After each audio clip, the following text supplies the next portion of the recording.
ไม่คุ้มเลยพี่เบิร์ตโทษย่าหนูเลยแต่งหนาไปสมมติได้หาหม้อเหมือนนาจะไม่เยอะบัดเกิดที่อย่างขึ้นมือขึ้นนี่หลังจากแสดงจบอายบ่ยอมต้องโทษบอสนุตัวยัวให้แต่งหน้าตั้งแต่5 โมงบาทมาขึ้นเวทีมีแต่4 เพลงให้ห้องบ่จุใจอายพบคู่แข่งคนใหม่น้ำเสียงมีเอกลักษณ์อายจนบ่ยอมว่าซั่นเด้สบายดี FC แฟนคลับทุกทานมาพบมาพ่อกันคลิปนี้ค่อยคำยามแรงตะเว้นกำลังสิตกภาคหน่วยภูเนาะความมืดสลัวพร้อมกับสีทองอารามของแสงตะเว้นใกล้จะปิดท้ายของค่ำคืนมื้อคืนนี้แล้วท่านผู้ชม FC แฟนคลับเนาะพบพ่อกันคลิปนี้ก็มีคลิปนึงเล็ดลอดออกมาเหตุการณ์ที่มันเกิดขึ้นมื้อคืนนี้หั่นละมื้อคืนนี้แหละแม่นอุดรอีหยังก็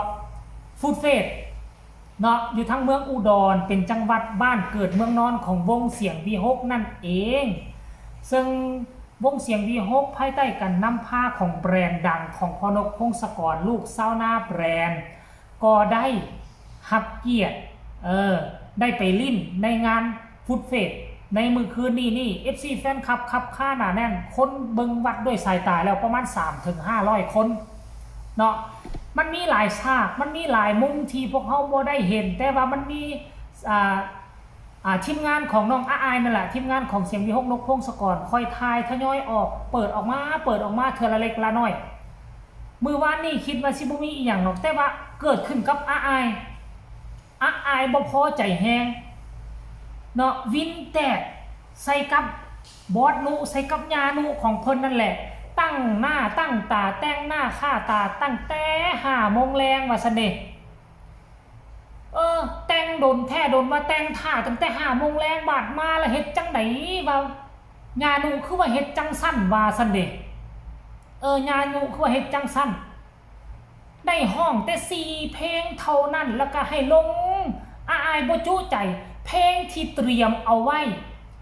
เพลงที่เกียมเอาไว้เพื่อจะเสิร์ฟความมวลความมันให้กับบรรดาพ่อแม่ยังบ่ทันได้ห้องซ้ำแต่ก็จำเป็น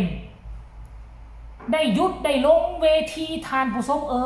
อายเลยบ่พอใจแฮงบอกว่าความผิดอยู่นำไผความผิดอยู่กับบอสนุความผิดอยู่กับญานุนั่นแหละว่าซั่นเด้ย่างลงเวทีไปจะเข้าไปฮอดหลังเวทีกำลังสิเกี่ยมเครื่องเกี่ยมของลงไปเจอคนหนึ่งใส่สุดหมอลำมาอันนี้เจบอลาวบ่ฮู้บ่ทราบอีหลีเด้อว่าคนนี้เพิ่นเป็นหมอลำบ่หรือว่าเพิ่นเป็นแค่ FC แฟนคลับของอายเท่านั้นเพิ่นเป็นแฟนคลับอายเพิ่นจะเป็นหมอลำบ่แล้วเพิ่นก็ไปซอกเสื้อหมอลำมาใส่บ่มาท่าอายอยู่หลังเวทีบ่อายก็ให้จักบาทนึงนะให้ห้องเพลงให้ฟังแน่เพิ่นก็อาราธนาตีลังกาอย่างต่างๆว่าหรือว่าเจบ่ลาวฟังผิดบ่หรือว่าเนื้อเพลงมันตั้งว่ามีคำว่าตีลังกาบ่ภาษาลาวภาษาอีสานคำว่าตีลังกาก็คือคนเฮากระโดดม่วนตัวลงแล้วนี่ตัวมันมีอยู่บ่อันเพลงที่บอนอีหยังก็อาราธนาตีลังกาว่าซั่นเด้บ่มีนะคำว่าตีลังกาทุกคนเนาะช่วยเจบ่ลาวฟังแหมทุกคน FC แฟนคลับเนาะช่วยเจบ่เล่าฟังในคลิปต่อไปนี่ต้องขออนุญาตเจ้าของคลิปเด้อบาวเบิร์ดนักครินซึ่งเป็นแอดมินคนโด่งคนดังของคนเดียวของเสียง V6 ก็ว่าได้นี่แหละคอยถ่ายคลิปสั้นเป็นตอนการเคลื่อนไหวของอายมาให้พวกเฮาเห็นเนาะซึ่งคลิปนี้ค่อยเบิ่งแล้วค่อยกระทั้งอีตนอายทั้งเป็นตาหัวควันของคู่แข่งใหม่ของอายแน่ว่าเหตุการณ์จะเป็นเท่าใดให้ไปฟังคลิปนี้พร้อมๆกันเลยทุกคนเซิร์ชเลยไม่คุ้มเลยพี่เบิร์ตโทษย่าหนูเลยแต่งหนาไปสมมติได้หาหม้อเหมือนนาจะไม่เยอะบัดเสร็จงานแล้วจ้าเป็นไงบ้างคะไม่คุ้มเลยพี่เบิร์ตโทษย่าหนูเลยทำไมหนูขึ้นมาเป็นเดียวได้ร้อง4 เพลงเอง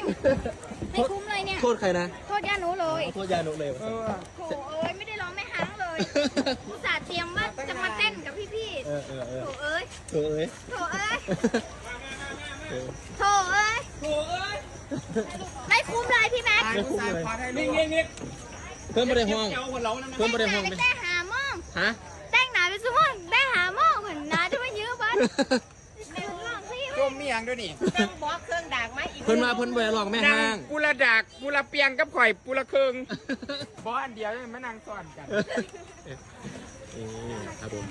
นี่สาวลำสิงน้อย พ่อแม่สารลำสิง สาวยังค่ะ สาวตลกค่ะ เอาหลอกจากเพลงดูขึ้นในติ๊กต็อกเนี่ย ขอเพลงอันแน่แผลไม่แน่ แพ้ไหม หนูจะร้องไม่ท่องนิดหน่อยนะคะ ค่ะ วันอารัธนา บอล เอา มอนไหววันอารัธนาศีลการวันทาสักการะคุณแก้วปวดงามมาเซลดังแก้วดวงอมดกันขันมาหีสอดมามอนเลือนลามต่างสมบารมีคุณคำมาเกิดในธรรมนำตาแสงต่ออ้วนทอนไม่อยากจำ ร้องแบบพี่อายเกือบจะเลื้อยเลยลูกเมื่อกี้ โอ้ยหนูจะกลับเข้าทำบาดาลแล้ว สาลูกปลาค่ะนอนกับแม่ ยังไงพี่อา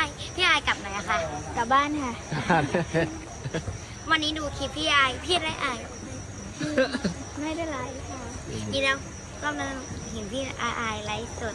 แล้วเราไปกดหัวใจอย่างนี้คอมเมนต์หนูอ่านไม่ออกทันกูเล่นค่ะ ใหญ่มากใส่เป็นกับพี่ เดี๋ยวเรากลับเกษตรกลับบ้านแล้วครับผมบ้านไกลไหมหนูมาไกลไหมนี่ เป้ดำค่ะไกลมาก มากับใคร พี่อายหนูลืมเอาสกุชชี่มาให้ไม่เป็นไรค่ะโอกาสหน้าก็ได้ จ้า นี่ไงวันเปิดตัวก็ไปหาพี่สิ เออ โอเคปลูกแก้วไงปลูกแก้วโอ้ไม่กล้ามอ เห็นบอ FC แฟนคลับพอแม่พวกเจ้าได้ฟังแล้วพวกเจ้าเป็นจังใดฟังอาอายจมแล้วพวกเจ้าเป็นจังใดอาอายจริงจังได้นี่ว่าผู้ใดเป็นผู้พิษมาสั้นอันบาวเบิร์ดก็เป็นตัวเปิดเป็นตัวเปิดเป็นตัว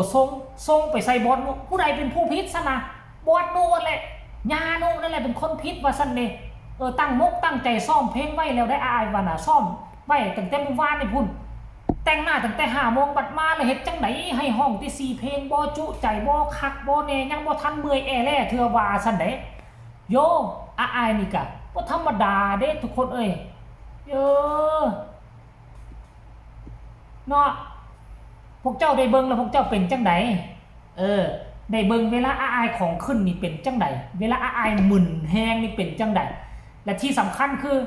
หลังจากนั้นมาเจอครูแข่งกันที่ล่ะเสียงเป็นเอกลักษณ์อาราธนาตีลังกาพุ่นน่ะท่านผู้ชมเอกลักษณ์แท้โอ้โหเจบ่เล่าเบิ่งล่ะซูซีกันแค่วเจบ่เล่ากับแค่วน้องน้อยคนนั้นน่ะน่าจะเป็น FC แฟนคลับของอาอายนั่นล่ะมาเฝ้าหลังเวทีถามว่ามาแต่ใส่หนมาแต่ไก่เติบได้บอกเจ้าเอ้ยคือสิแม่นมาน้ำพ่อน้ำแม่ของเพิ่นบ่สั่นแต่ว่าคนหนีเมินล่ะมาเฝ้าเจออาอายคนเดียวอยู่หลังเวทีนี่ก็ต้องบ่ธรรมดาเด้อท่านผู้ชมคันบ่มักอาอายแท้เนี่ยบ่สามารถท่าอายดนขนาดนี้ได้เอาคลิปนี้ก็นำเสนอกันเพียงซ้ำนี้ก็แล้วกันเด้อทุกคนเด้อมาพบมาพ้อกันใหม่ในคลิปหน้าก็แล้วกันขอคนละ1 ไลค์ 1 แชร์ฝากกดติดตามแน่ที่สำคัญอย่ากดข้ามโฆษณาผู้ใดมีคำตำหนิติชมคำคิดคำเห็นคือแนวใดส่งข่าวมาได้ทางใต้คอมเมนต์สำหรับคลิปนี้ขอลาทานผู้ชมไปเพียงซ้ำนี้ก่อนเด้อทุกคนสบายดี